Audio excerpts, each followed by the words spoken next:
День за днем мы следим за развитием событий в республике и за ее пределами. Подводя итоги этой недели, мы расскажем о самых заметных новостях. В эфире программа «Якутия. День за днем». В студии Петр Васильев. Здравствуйте. В начале коротко о темах. Владимир Путин предложил с марта увеличить выплаты медработникам в малых городах и селах. Размер доплаты составит от 30 до 50 тысяч рублей. В подготовке к строительству Ленского моста задействовали 5 местных компаний. На сегодняшний день ведутся работы по сооружению технологической площадки. По данным Сахастата, стоимость минимальной продуктовой корзины в среднем по Якутии в конце декабря прошлого года составила 9,5 тысяч рублей. Это на 11% больше, чем в декабре 2022 года. Расскажем, чем продиктовано повышение цен. В Ленске сдали 99-квартирный дом второй в этом году. Ключи новоселам вручил лично глава Якутии Айсан Николаев. Стартовал финал молодежного фестиваля «Мусустар-2024». Он привлек около 2000 человек со всех районов республики. Президент России Владимир Путин объявил о доплатах, которые будут начисляться медикам с 1 марта. При этом, по его словам, необходимо обратить особое внимание на поддержку врачей по наиболее востребованным направлениям, а также работников районных и участковых больниц. В городах, где живет от 50 до 100 тысяч человек, врачи дополнительно помимо базовой заработной платы будут получать 29 тысяч рублей. Средний медперсонал 13 тысяч рублей, а в населенных пунктах, где живет менее 50 тысяч человек, такие специальные выплаты будут существенно выше. Будут выровнены тарифы на оказание медицинской помощи в городах и в сельской местности. То есть, другими словами, существенно увеличится уровень финансовой поддержки ФАПов, врачебных амбулаторий, других организаций первичного звена в небольших населенных пунктах. Я в этой связи обращаю внимание глав регионов. Эти средства в первую очередь должны направляться на заработные платы медицинских работников в сельской местности. Далее.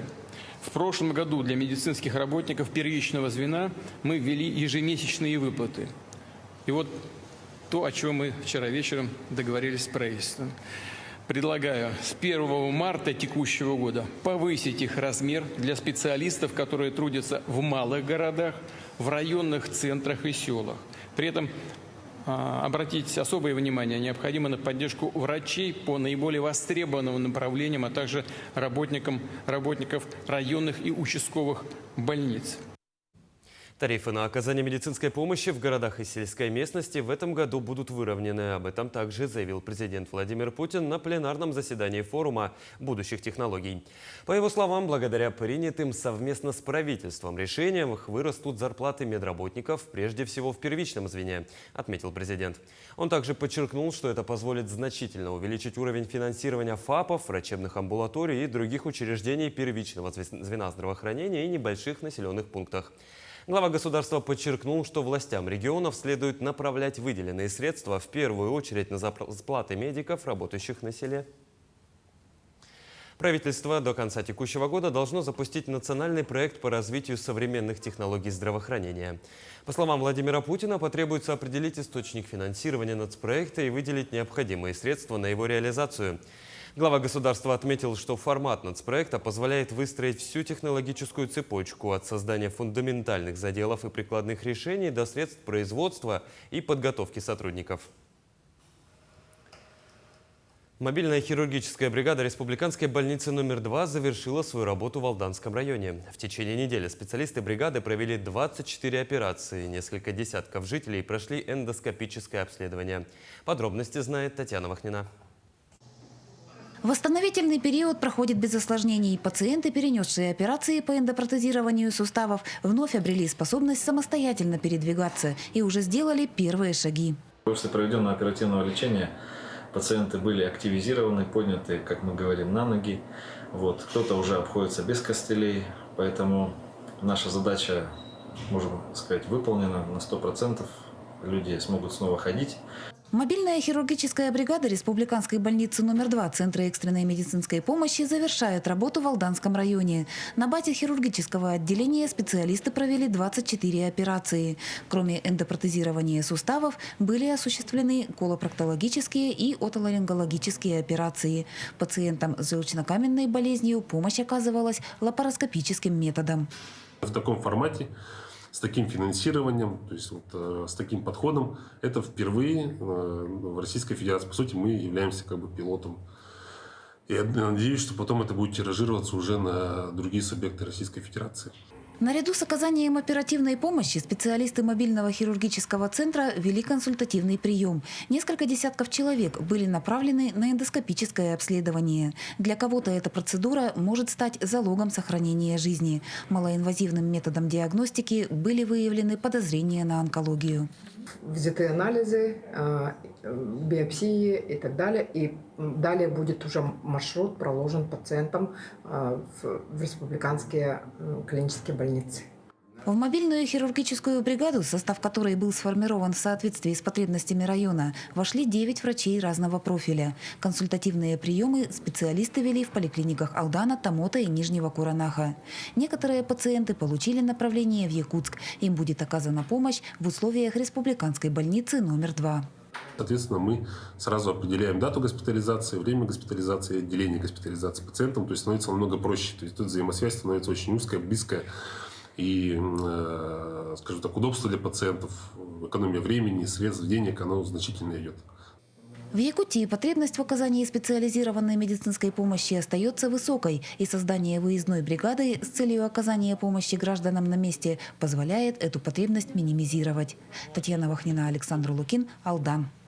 Перейдем к другим темам. Глава Якутии Айсен Николаев на этой неделе встретился с родными военнослужащих, погибших в ходе проведения специальной военной операции. Он отметил, что все бойцы были отважными защитниками Родины. Глава региона подчеркнул, что каждый боец дорог и важен. Каждая семья, которая потеряла своих любимых и близких людей, получает поддержку, заботу от государства и Фонда защитники Отечества, федеральных органов власти, Минобороны страны, волонтеров и правительства. Матери погибших военнослужащих и супруга павшего на поле боя воина Ефросинья Наговицына поделилась в ходе встречи своими проблемами и благодарностью за организацию помощи семьям участников СВО. Айсен Сергеевич взял на контроль несколько вопросов. Я думаю, что они будут в ближайшее время решены положительно. И данная поддержка, она очень нужна, потому что каждый человек не должен себя чувствовать, что он один.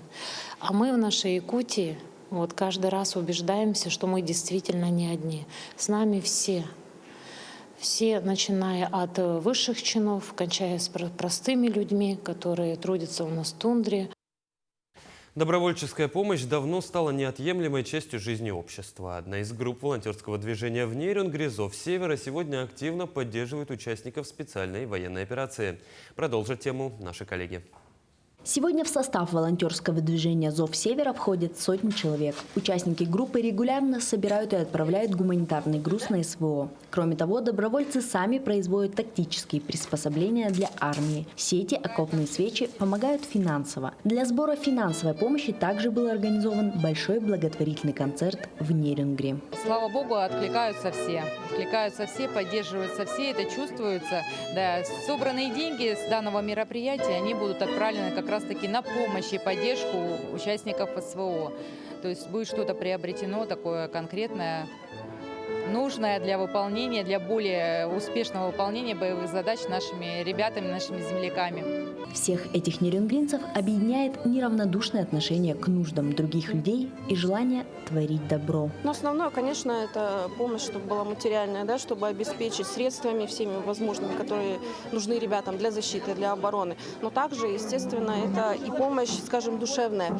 Я была в госпитале в Санкт-Петербурге и видела ребят раненых очень много. И есть, к сожалению, сожалению, из тех, которых никто не ждет. И для них очень важно те же носки, связанные от бабушки, письмо от ребенка. Они понимают, что их кто-то ждет. И я всегда говорю, там нету своих и чужих, там нет нюрнбергенцев, там ленинградцев, там есть все наши. На благотворительный концерт «Мы вместе» пришли неравнодушные жители района, а также гостями мероприятия стали участники СВО, которые находятся сейчас в отпуске или на лечении. Екатерина Павлова, Захар Головин, Нерюнгри. Продолжим подводить итоги недели после небольшой паузы. Оставайтесь с нами.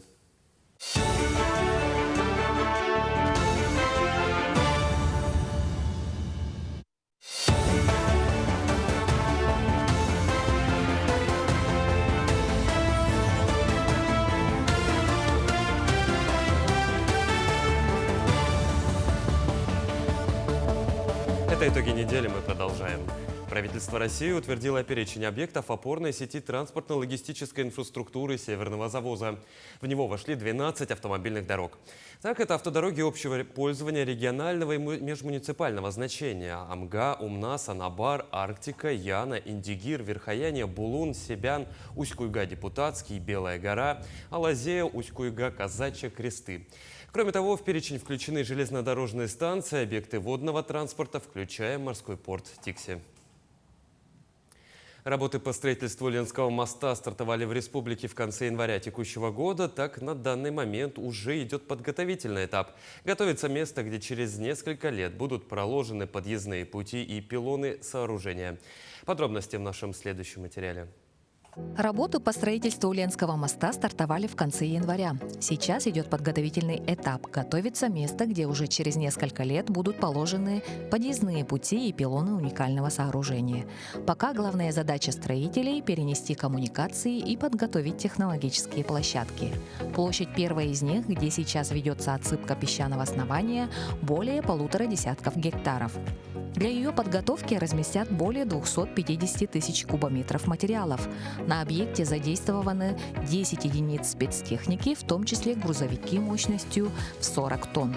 Всего перед началом строительства будут обустроены 4 технологические площадки.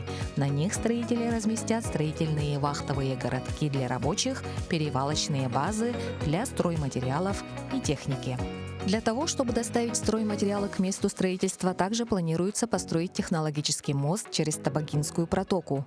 Металлические конструкции соединят прямо на месте. Это будет сооружение пятипролетный металлический мост через протоку Табага, что позволит нам переехать отсюда с первой площадки к технологической площадке номер 2. Строительство моста на контроле президента России. Решены финансовые вопросы. Ленский мост внесен в планы развития дорожной отрасли и бюджет на предстоящие 5 лет. Об этом на совещании с членами правительства 17 января главе государства докладывает вице-премьер Марат Хуснуллин. По поручению Владимира Путина работы по строительству Ленского моста должны быть завершены в 2028 году. Автомобильный мост через реку Лену будет представлять собой трехпилонную вантовую конструкцию. Длина перехода составит 4,6 километра, включая русловую часть в 2,5 километра. Вместе с подходами к мосту длина сооружения составит более 14 километров. Кроме удобства для жителей, мост даст колоссальный эффект для экономики, который исчисляется миллиардами рублей, в том числе благодаря задействованию в его строительстве местных компаний. У нас сейчас вот как раз на подготовительном, на первом этапе субподрядчики непосредственно все именно местные компании. То есть это Техэлектроснаб по переустройству электрических сетей, Сахалинк по переустройству сетей связи, Элпромгазстрой, который непосредственно сейчас занимается отсыпкой площадки. Это стандарт 14, который нам выполнил перенос сети газа. Все эти компании местные, все с Якутска. Павел Анадов – инженер-геодезист. Он работает на первой технологической площадке. Его задача – подсчитать объемы инертных материалов, которые сейчас завозят на место строительства. Очень рад, что, получается, вошел в историю строительства, да? Якутии своей, получается. Вот все. Значение моста для Якутии и ее столицы невозможно переоценить. Мост впервые в истории свяжет Якутск с Большой землей, соединит Транссиб и БАМ с Северным морским путем. Ленский мост свяжет круглогодичным сообщением федеральные трассы Лены и Колыма с трассой Вилюй. Фактически будут соединены восточная часть России с побережьем Охотского моря. С вводом Ленского моста транспортная доступность в Якутии увеличится с 20 до 87%.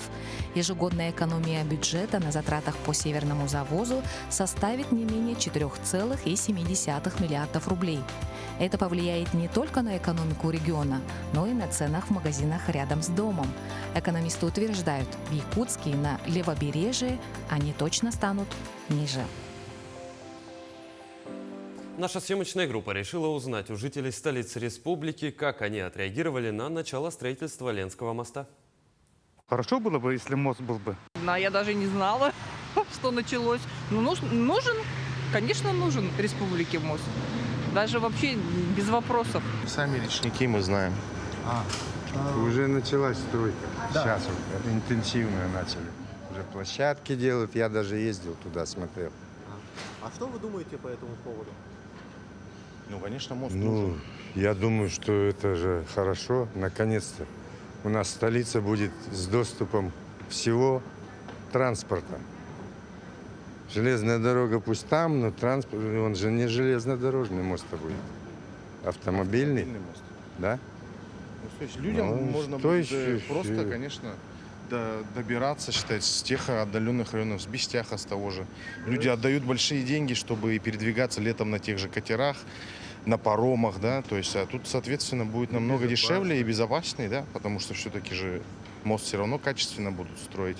Все же надо будет учесть, это и течение реки, и ледовую обстановку в период весеннего половодья также. Ну, и осенью у нас с паромом один доступ только сюда с паромом.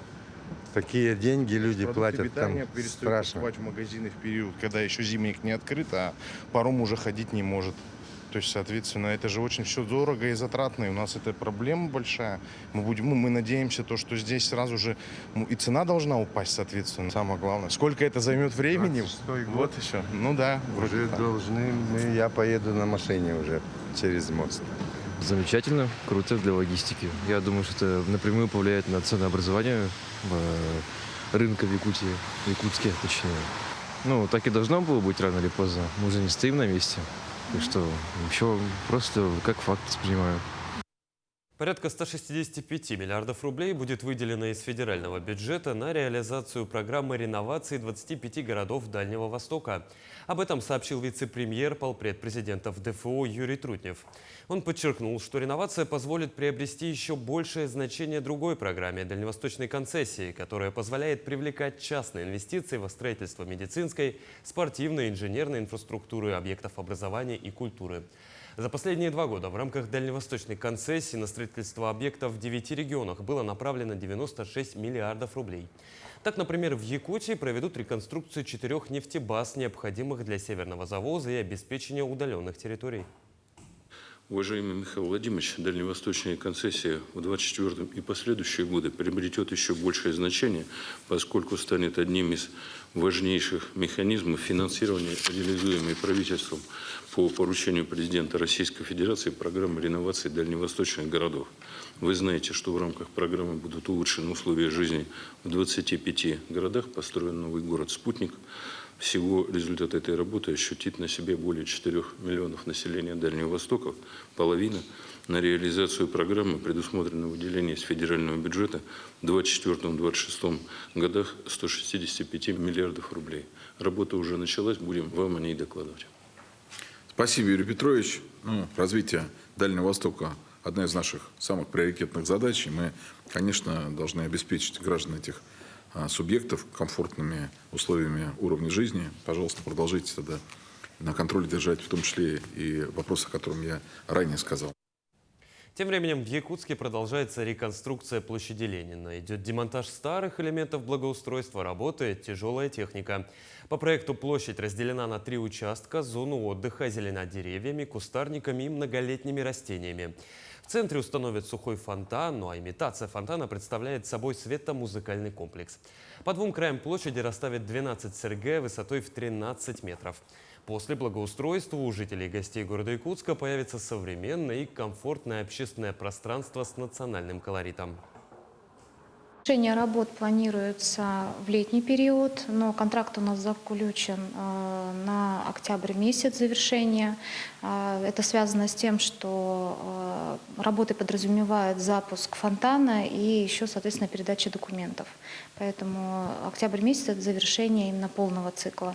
А так будем, конечно, планировать в летний период. Пока на сегодня так. В Ленске сдали 99-квартирный дом, второй в этом году. Ключи новоселам вручил лично глава Якутии Айсен Николаев. В девятиэтажку на Ньюйской переедут жители построек, которые признали аварийными до 1 января 2017 года.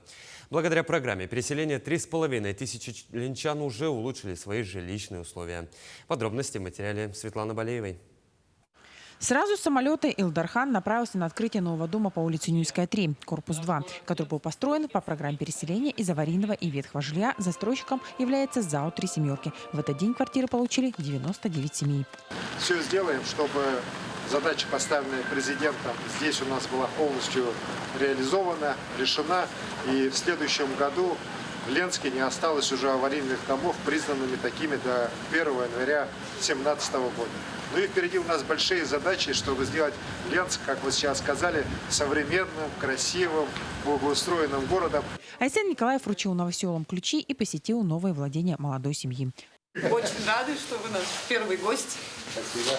Глава республики отметил хорошую работу строителей и быстрые темпы застройки. Несколько дней назад был сдан первый корпус. К концу года ведут в эксплуатацию еще 2. Этот квартал экспериментальный. Внутренний двор предусмотрен без автостоянок. Будет благоустроена многофункциональная площадка с игровыми и спортивными элементами, а также зона отдыха. Ленск – это один из самых больших, 122 тысячи квадратных метров жилья программа составляла. И на сегодняшний день уже значительная часть, уже люди переехали в новые дома из 6,5 тысяч человек, почти 4 тысячи уже новое жилье получили. Следующий объект, который посетила делегация – зал адаптивной и физической культуры, который предназначен для тренировок людей с ОВЗ. Зал начал работу в прошлом году, реконструирован за счет средств района. Вы знаете, вот этот спортивный зал мне очень понравился. Он, с одной стороны, небольшой, но вместе с тем он уже оснащен именно как раз под подходы, которые важны для людей с ограниченными возможностями. Уже есть и работники, которые именно подготовлены для работы с этим контингентом людей. Люди очень довольны тем, что занимаются в таких условиях.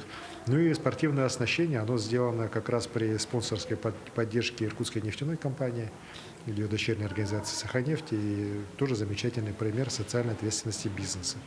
Завершающим в списке объектов стал комбинат школьного питания. Работает он на базе молокозавода с сентября 2023 года. Обеспечивает питанием 5 городских школ. Здесь производятся различные полуфабрикаты, хлебобулочная продукция, кондитерские изделия. Илдархан ознакомился с работой предприятия и продегустировал местную продукцию. Вы школу сами забираете? Нет, школу мы сами разводим.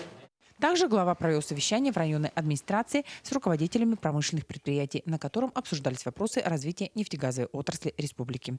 Меня радует то, что у всех компаний, несмотря на вот эти безумные западные санкции, сегодня есть четкое понимание развития их бизнеса здесь, на территории республики, расширения этого бизнеса. Ну и самое главное, что у них, конечно же, очень такая одна из важных тенденций – это усиление работы, принятия участия в социально-экономическом развитии республики. В завершении дня Айсен Николаев рассказал об итогах поездки журналистам. Светлана Балеева, Виталий Андреев, Ленск. Мы продолжим подводить итоги минувшей недели после небольшой паузы. Оставайтесь с нами.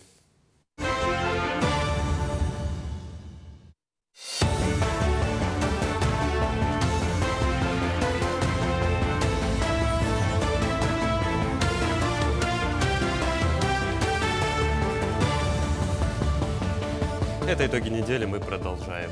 В республике проверяют легальность пребывания мигрантов. В Якутске стартовала масштабная операция «Мигрант-2024», в ходе которой проверяют все места нахождения иностранцев. В рейд отправилась и моя коллега Лиана Михайлова. Ночные клубы, продовольственные ларьки и строящиеся объекты. В подобных местах сотрудники МВД проводят рейды и обнаруживают нелегальных мигрантов. В ходе ежедневных операционных мероприятий представители правопорядка обходят большое количество мест. Рейд у нас проводится каждый день. У нас проверяются и большие адреса, и квартиры, и места скопления иностранных граждан, такие как общаги, возможно, еще эти места пребывания, работы, фрукты, овощи, ларьки, большие оптовые базы, строительные объекты. В основное внимание у нас идет, конечно, на документы иностранного гражданина. Он легально ли находится у нас, нарушения ли были у него раньше. Например, если иностранный гражданин ранее нарушал по одной статье, потом в течение 1 года, если он второй раз привлекается, это будет уже выдворение. Работники управления по вопросам миграции МВД отмечают, что работа без трудового договора и воинского удостоверения, а также отсутствие в налоговом учете могут стать поводом для штрафа или выдворения за пределы России. В настоящее время на мероприятии еще проверяются не только иностранные граждане, но и те лица, которые предоставляют им жилое помещение. Например, если иностранный гражданин незаконно находится и проживает по их адресу, возможно такое, что это лицо будет привлечено к уголовной ответственности по 322 статье УК РФ с лишением свободы до 5 лет. По итогам проверки на строящемся объекте сотрудники МВД доставили 18 человек в отделение полиции для проверки. Из них выявили одного нелегально находившегося на территории Российской Федерации гражданина, который будет привлечен к вынужденной миграции.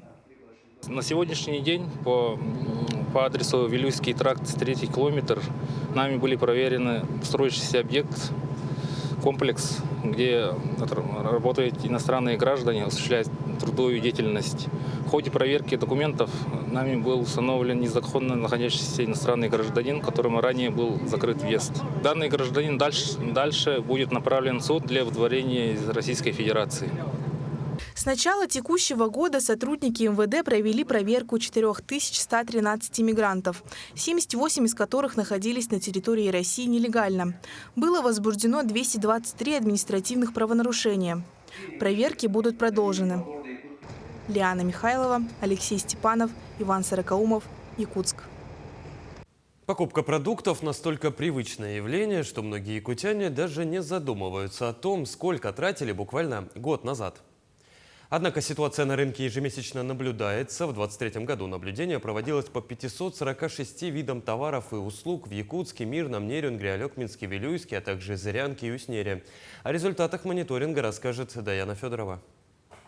По данным Сахастата, стоимость минимальной продуктовой корзины в среднем по Якутии в конце декабря прошлого года составила 9560 рублей. Это на 11% больше, чем в декабре 2022 года. При этом данная стоимость варьируется в зависимости от расположения населенного пункта в регионе. К примеру, тот же продуктовый набор на севере обойдется потребителю в более чем 12 тысяч рублей, в то время как на юге стоимость составляет более 8 тысяч. Наша съемочная группа провела опрос якутян для того, чтобы узнать, замечают ли они увеличение цен на продукты. Очень трудно сейчас. Все подорожало. Особенно в каких продуктах это заметно? И молоко, и творог. Я очень люблю и творог, и молоко, и сметану. Все, что мне надо, все подорожало очень дорого. Сейчас не трудно жить. Да, пенсионеру. Конечно, заметили. Если раньше можно было на 15 тысяч, к примеру, да, там, так, маломальски, то сейчас это 25. Существенно подорожало. Да, повышение, к сожалению, имеется. Но, вы знаете, стандартный набор – это, конечно, сыр, сметанка, творожок, яйцо, мука, конечно, растительное масло, сливочное масло. Это стандартный набор. По сравнению с 2022 годом цены в 2023 году на продовольственные товары выросли на 8%. Наиболее цены повысились на яйца куриные, мясо птицы, масло сливочное, хлеб и хлебобулочные изделия. Среди прочих продовольственных товаров повышение цен было на свинину, рыбопродукты, молоко и молочную продукцию. Помимо этого на говядину, колбасные изделия, соль и рис. Из плодоовощной продукции значительно подорожали цены на виноград, бананы, апельсины и лук репчатый, а также на капусту белокочанную свежую, помидоры и огурцы свежие. Наша съемочная группа решила проверить цены в гипермаркете. Мы приобрели молоко, соль, сахар, гречку, хлеб и 2 ножки окорочков. В конечном счете пакет продуктов обошелся в 840 рублей. Как оказалось, цены на социально значимые продукты вполне демократичные. На конечную цену товара влияют такие факторы, как рынок, конкурентная среда, повышение цен от производителей, рост тарифов на логистические услуги. В прошлом году среди регионов Дальневосточного федерального округа Якутия заняла 7-е место по величине индекса потребительских цен. В декабре 2023 года по сравнению с ноябрем 2023 года индекс потребительских цен составил 100,8%. По сравнению с декабрем прошлого года – 107%. В целом за 2023 год цены на продовольственные товары выросли на 8%, непродовольственные товары на 6%, услуги на 9%. На экране вы видите структуру, нормы потребления, входящих в состав минимального набора в расчете на одного человека. Наибольшее потребление человеком составили плоды и овощи, хлеб, крупы и макаронные изделия, а также молочные продукты. Стоимость минимального набора продуктов питания определяется на основе количества продуктов питания и средних потребительских цен по России. Минимальный набор продуктов рассчитывается в среднем на одного мужчину трудоспособного возраста в месяц. Список состоит из 33 продовольственных товаров. Даяна Федорова, Аман Отов, Иван Саракаумов, Якутск. В Якутии стартовала декада родных языков и письменности. Тематические мероприятия состоятся в очном, дистанционном и смешанном форматах и будут посвящены языкам народов Якутии, знаменательным датам, писателям, организациям, реализующим проекты по сохранению родных языков и культуры народов республики. Подробности расскажет Марфирина Алексеева. Задача о сохранении и защите культурной самобытности, которую поставил президент страны Владимир Путин, особенно важна и актуальна в таком многонациональном регионе, как Якутия. Владимир Путин отметил, что внесенные в Конституцию поправки закрепили защиту культурной самобытности всех народов России, сохранение ее языкового и этнокультурного многообразия. В Якутии на одной территории проживает 135 национальностей, и задача сохранения родных языков является одной из ключевых для республиканских властей и всех жителей региона. Наверное, сейчас самое насущное, конечно, устраивать не только праздники языка, вот эти мероприятия, но каждый день творящий говорить, пытаться говорить не только на языке, которым вот сейчас все мы говорим, да, таком на русском языке, да, но и говорить на своем родном якутском языке. Только так мы сохраним, наверное, не только свою речь, но и свой народ, свою культуру и свой мир уникальный. Сегодня в учебных заведениях ведется активная работа по изучению якутской литературы и родного языка. Для этого преподаватели используют свои авторские методики. Мы сделали в своей школе АИКАГАТА, национальная гимназия АИКАГАТА, фотогалерею, выставку, где дети снялись по сюжетам произведений якутских писателей. Они, чтобы сделать эти картины, фотокартины, да, они все прочитали. Все произведения прочитали в семье с родителями. Да, сделали анализ, выбрали сюжеты. Чтобы сделать эти картины, даже мы экскурсию сделали Татинский улус и 2 съемки сделали на родном Аласе Платона Алексеевича Аюнского. Декада родных языков стартовала в день рождения Семена Новгородова, первого ученого-лингвиста народа Саха, основоположника якутской письменности. На протяжении недели в Доме культуры имени Кулаковского пройдут тематические мероприятия. Декада завершится 21 февраля в Международный день родного языка, учрежденный ЮНЕСКО. Марфирина Алексеева, Иван Саракаумов, Якутск.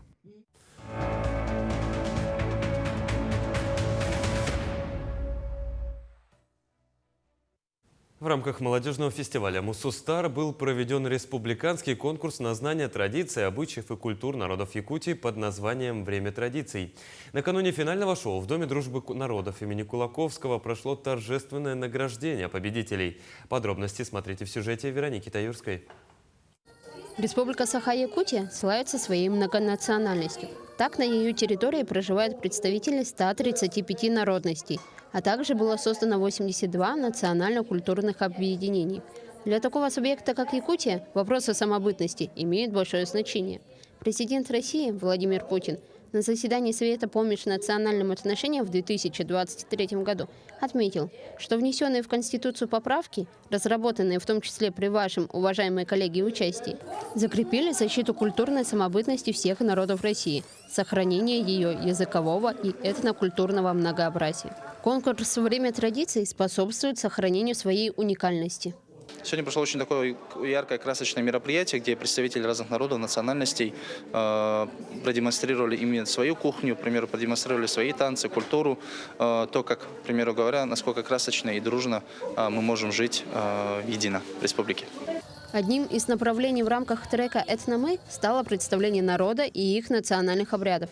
Победителями стали Лунский улус и Алекминский район. Радмила и Рита Имаевы из Алекминского района рассказали, какой обряд они снимали для видеопрезентации. Мы снимали национальный обряд татарская свадьба никях. Особый акцент делали на завязывание платка. То есть там должны были завязывать мастерицы или платок завязывается в мечети специальными обученными людьми, чтобы ни один волосок не выглядывал из-под платка. Вот старались акцент делать именно на платок. Абсолютными победителями стали представители Мегино-Кангаласского улуса. Их же район был назван самым молодым во всей республике Саха-Якутия. Очень рады, очень волнуемся до сих пор, не верим своей победе. Не ожидали. Неожиданно было. Благодарим свой район за их поддержку и всех, кто в нас верил и поддерживал. Уже завтра в Центре спортивной подготовки «Триумф» Молодежная ассамблея народов Якутии представит на закрытии фестиваля «Мусустар» свою зону, где активисты и общественные организации проведут мастер-классы и различные игры. Вероника Таюрская, Григорий Охлопков, Якутск. Воплощение фольклорных традиций в эпоху глобализации. В Доме дружбы народов имени Алексея Кулаковского также провели познавательную лекцию по эвенкийскому эпосу. Ученый тунгусовед Александр Варламов изложил в доступной форме информацию о символике и культуре эвенков, образах эпического произведения.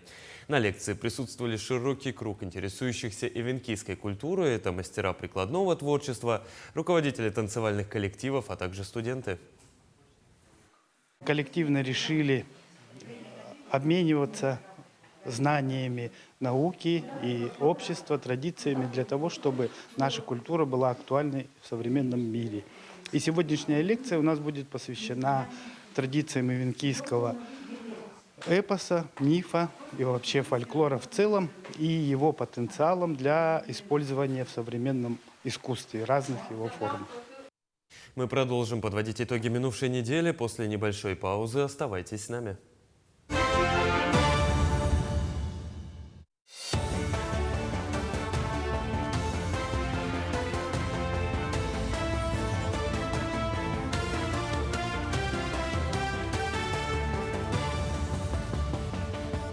Это итоги недели, мы продолжаем. Двукратные серебряные призеры Олимпийских игр в парном катании Евгения Тарасова и Владимир Морозов провели показательный мастер-класс для воспитанников спортивных школ, чемпионов республики и начинающих спортсменов. Совсем скоро трое фигуристов республики второго юношеского разряда уже примут участие в соревнованиях «Дети Приморья». Мастер-класс состоялся в рамках молодежного фестиваля «Мусустар», который за все годы проведения привлекает множество звезд российского уровня, именитых спортсменов и экспертов по разным направлениям. Я очень рад, я долго их ждал. Они, как по мне, лучшие парники. Они преподают мне жизненный урок. Ну, показали то, что, по крайней мере, я раньше не мог. Исправили ошибку и показали, как надо. Скоро полетим в воскресенье в это. Вот сейчас мы прыгаем тройной тулуп и тройной сальхов. У меня тройной сальхов стоит в программе. И когда мы его начнем прыгать сейчас, я хочу побольше научиться чему-то, чтобы его прыгнуть. Олимпийская чемпионка провела мастер-класс юным спортсменам. Олимпийская чемпионка Токио 2020 по спортивной гимнастике Лилия Хаимова также стала специальным гостем 4-го молодежного фестиваля «Мусустар» в Якутске. Так, именитая спортсменка провела двухчасовое занятие для учащихся детско-юношеской спортивной школы номер 1. На мастер-классе побывала моя коллега Марфирина Алексеева. Я рада вернуться в Якутск. Я здесь была в 2008 году на играх «Дети Азии».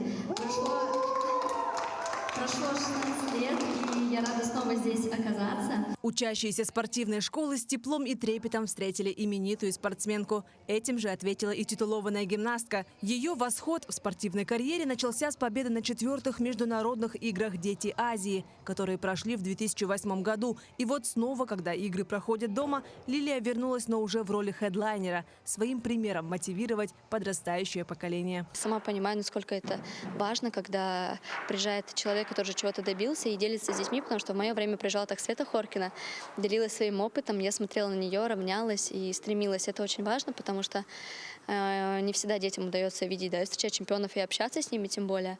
Поэтому ценю очень такие моменты и стараюсь максимум передать детишкам какого-то своего опыта, насколько позволяет это время, возможность. Спустя 16 лет я очень рада вернуться на эту землю, вновь оказаться здесь, вспомнить свои какие-то детские воспоминания, как все происходило здесь, как здесь начиналась моя карьера, с чего вот все, когда я сейчас такая совсем малышка, приезжала на соревнования. Поэтому для меня такая ностальгия, наверное, вернуться сюда. Мастер-класс выдался продуктивным. В программу вошли базовые гимнастические упражнения, спортивные задания в формате соревнования, а также личные рекомендации. Ребятам особенно понравилась беседа в формате вопрос-ответ. В спортивной гимнастике очень много таких моментов, да, когда вам страшно, да, когда нужно что-то сделать на бревне у мальчиков. Ну почему все бревно, кстати, боятся? Ну, в общем, у каждого есть элемент, который он боится, согласна? Им, конечно, интересно, они знают Лилию Хаимову, они смотрели последнюю Олимпиаду, естественно, они знали, кто к ним приезжает. Даже некоторые сегодня уже при входе, она такого-то роста, она почти что как я. Им это интересно. Чемпионы, они все равно знают их, они смотрят и проводят их в виде игры, и им это интересно, конечно, они... как у них глазки горят, потому что что-то, когда мы говорим те же замечания, может замыливается, а тут сказал, поправил, что-то подсказал, они уже по-другому прислушиваются. Ребята делятся, что ежедневные тренировки в школе куда сложнее, чем на мастер-классе. Однако с некоторыми нюансами они познакомились впервые. И за эти 2 часа не только лично пообщались с олимпийской чемпионкой, но и усвоили много нового. Эмоции хорошие, прямо очень рада, что она приехала в наш город. Наш город очень маленький, но такие спортсмены приезжают к нам очень часто. Она научила хорошо приземляться в заскок, научила хорошо поворачиваться, поворот на 360. В конце программы учащиеся получили автограф и сделали памятные фото со своим кумиром. Помимо мастер-класса, Лилия Хаимова планирует провести урок физкультуры для учеников городской школы номер 39. Марфирина Алексеева, Семен Семенов, Якутск. Впервые в программу фестиваля в этом году был включен турнир по футбольному фристайлу. По признанию организаторов, они шли на небольшой риск, ожидая, что участие в турнире примут 5 или 6 спортсменов. На деле же в Якутск приехало более 20 фристайлеров из разных районов. Соревнования прошли в атмосфере большого спортивного праздника. О том, как это было, расскажет Александр Хавренко. Первый республиканский турнир по футбольному фристайлу собрал более 20 участников со всей Якутии. Как оказалось, этот вид спорта развивается не только в Якутске, но и во многих районах республики. Участников поделили на 2 категории. Новички, те, кто занимается фристайлом меньше 3 лет, и профи, те, кто увлекается мастерским владением мячом уже более 3 лет. В упорной борьбе бронзовую медаль первого турнира среди новичков взял Ян Кириллин из Нюрбинского улуса. Фристайлом занимаюсь 1 год, но в общем я футболист, мини-футбол 4 класса. Не ожидал, вот, впервые вот, эмоции вообще непредсказуемые, не могу говорить. Организация вот, да, впечатляет, впервые вот проходит такой фестиваль, поэтому вот грандиозно. Первое место среди новичков занял Андрей Платонов из Кобяйского улуса. Благодаря победе над новичками организаторы пригласили Андрея посоревноваться с профи. Но тут опыт взял свое. Но золото новичков тоже дорогого стоит.